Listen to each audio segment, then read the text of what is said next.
さ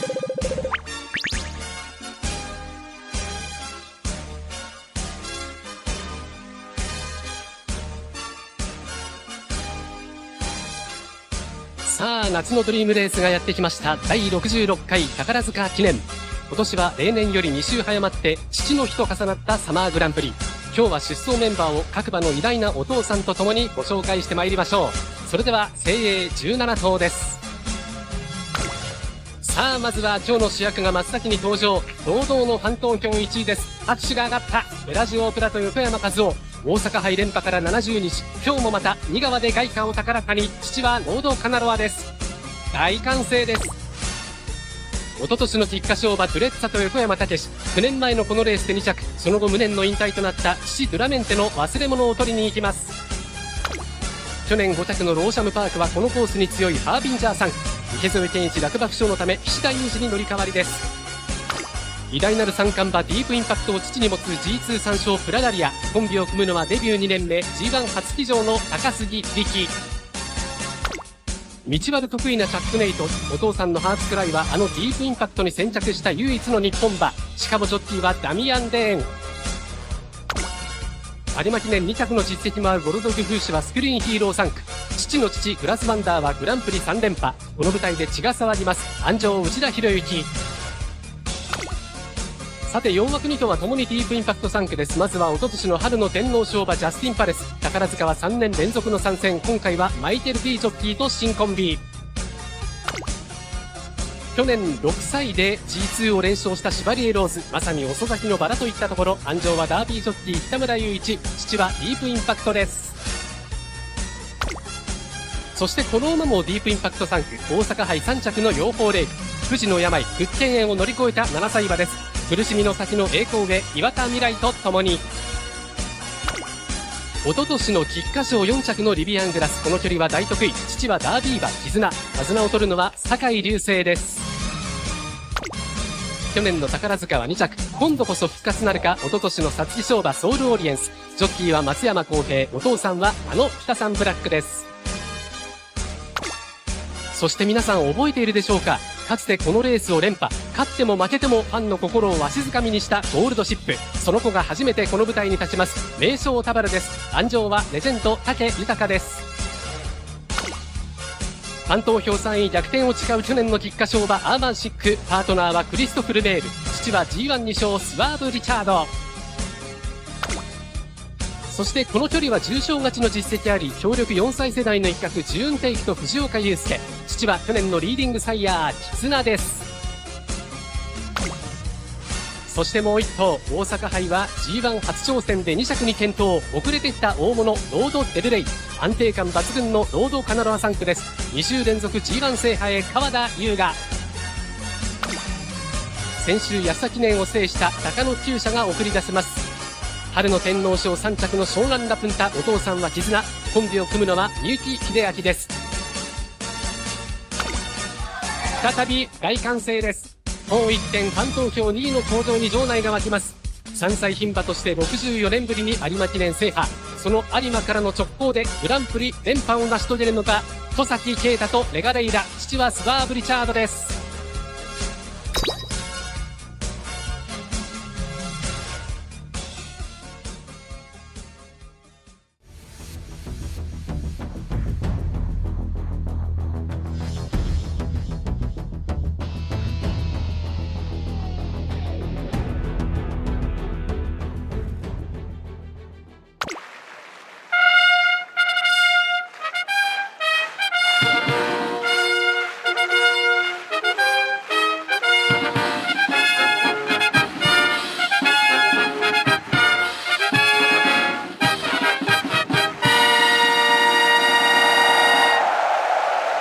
阪神競馬場11レース第66回宝塚記念 G1 芝 2200m。 今年は17頭です。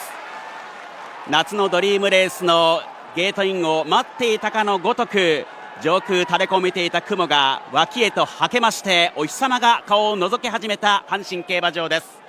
44,600人以上集めた今日の阪神競馬場。夏のドリームレース、プロ野球のオールスターゲームに倣ってファン投票で選ばれた馬たちを中心に集まった17頭です。人気は1番のベラジオオペラ。昨年は京都で行われた宝塚記念涙を飲んで4着でした。今年も大阪杯を勝って臨む得意の阪神の舞台で勝利なるか。一方去年の暮れグランプリ有馬記念を制した3歳牝馬レガレイラ、その後骨折が判明しましたが少し大人になって帰ってきました。休み明けその有馬記念以来で2番人気。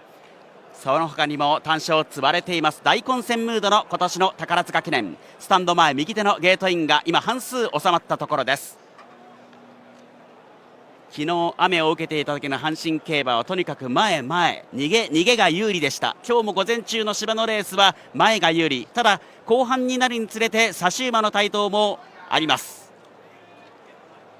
7週続いた G1 レース、これを経て今度いよいよ夏競馬へと進めていく中央競馬。春の総決算と言っていいこの宝塚記念。枠入り最後17番の牝馬好一点、4歳になって帰ってきたレガレイラと先系誕生従えて収まりました宝塚記念。スタートしました。スタンド前を使っての先行争い。13番アーバンシックレーンによってちょっと後方です。7番ジャスティンパレスも後ろ先行争い。さあ注目はまず12番の名将タバル武豊、楽な感じでいくようです。内から10番酒井流星リビアングラス、さらには内から1番ベラジオオペラが行って14番ジュンテンクも前、この辺り4番プラダリア、かなりのスローに見えます。スタンド前もう早くもスローで名将タバルが引っ張っている。5、6番手に9番養蜂レイク、内から2番のデュレッツ控えました。2番のデュレッツの後に17番のレガレイラ、ゴール板前大歓声を浴びて第1コーナーに入ります。その後に6番のボルドグフーシュ、内から3番ローシャンパークは内々を通っている。ジョッキーは志田友人に乗り換わっています。中段の外の方16番の湘南ラプンタ、1コーナーから2コーナー、今ボルドグフーシュが外に出していきました。さらにそのうちに5番のチャックメイトが行っています。後ろから4頭目5頭目に15番のロードデルレイ、そのうちに7番のジャスティンパレス、13番アーバンシックが外、その後に8番のシバリエローズ、後ろから2頭目4馬審査11番のソウルオリエンス最高峰。しかし前半 1000m59秒1。